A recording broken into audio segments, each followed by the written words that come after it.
During the reading of the will, my uncle had arranged everything for his son.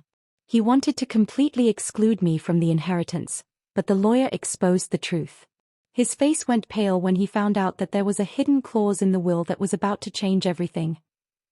I sat there, so silent, as if I hadn't heard anything. The moment was so strange. My uncle's face, the gleam in his eyes, as if he was about to gain so much. My gaze was on the lawyer, as though he was bearing witness to it all, and I sat there helplessly, quiet. My uncle's son, who had always shown me a little kindness, had now turned into my enemy. He wanted me to give up everything. His face was happy, but I knew that deep down, he only wanted my failure. "This entire inheritance is mine, and you will get nothing," my uncle said, and his voice was so intense that I felt as if each word was stabbing through my heart. I couldn't say anything at that moment, I could only think how cruel this was. He knew I was part of his life, but still, he didn't want to give me anything after this. He began reading the will in his voice. Each word felt like a sharp sword echoing inside me. I closed my eyes, and then memories flooded my mind. Those childhood days when my uncle always kept us together, when we would play together, when he would guide me, and now this day had come when he wanted to exclude me from everything, treating me as insignificant. "If you object to this, I will cancel everything," my uncle said again. He was trying to scare me, but inside me, something else stirred. It wasn't fear, but a strange anger and a sense of challenge. He didn't know I had gone through worse. What could he do now? When the will was over, the lawyer asked him to give his testimony. There was something in his voice that confused me. It wasn't ordinary. There was something in the lawyer's eyes, and then he pulled out a piece of paper and said, "There's something here you've hidden."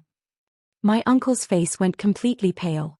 A wave of fear ran through his eyes. "What?" he said, as if he didn't want to hear this.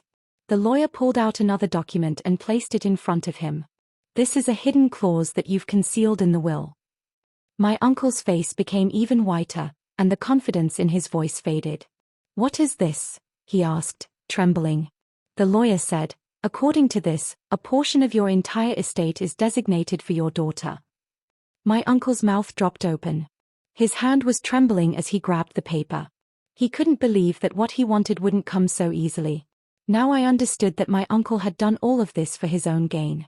He had tried to shape my life and my brother's life according to his will, but he didn't know that the game he started was now unraveling against him. The lawyer added, "There is another condition in this will, according to which, if you violate it, everything will be legally nullified." The lines of confusion became clear on my uncle's face. His mouth was open, but he couldn't say anything.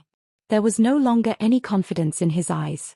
In that moment, for the first time, I saw him as weak, and I clearly remembered when he always thought of me as small. Now, he had become insignificant himself. The lawyer then turned toward me. "There is something for you, and it is in your favor."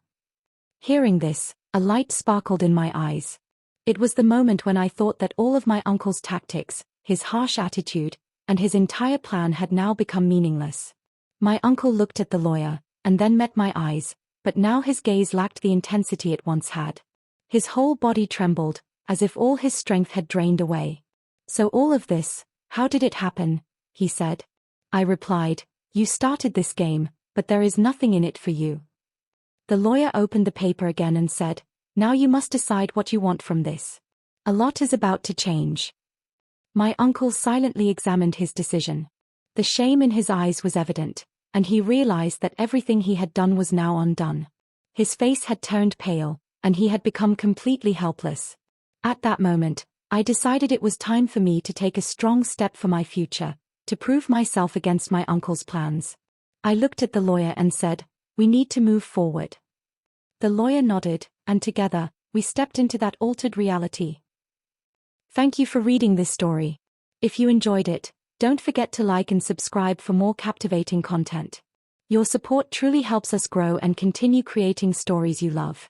We're grateful for your time and look forward to bringing you more exciting tales. Stay tuned, and thank you once again.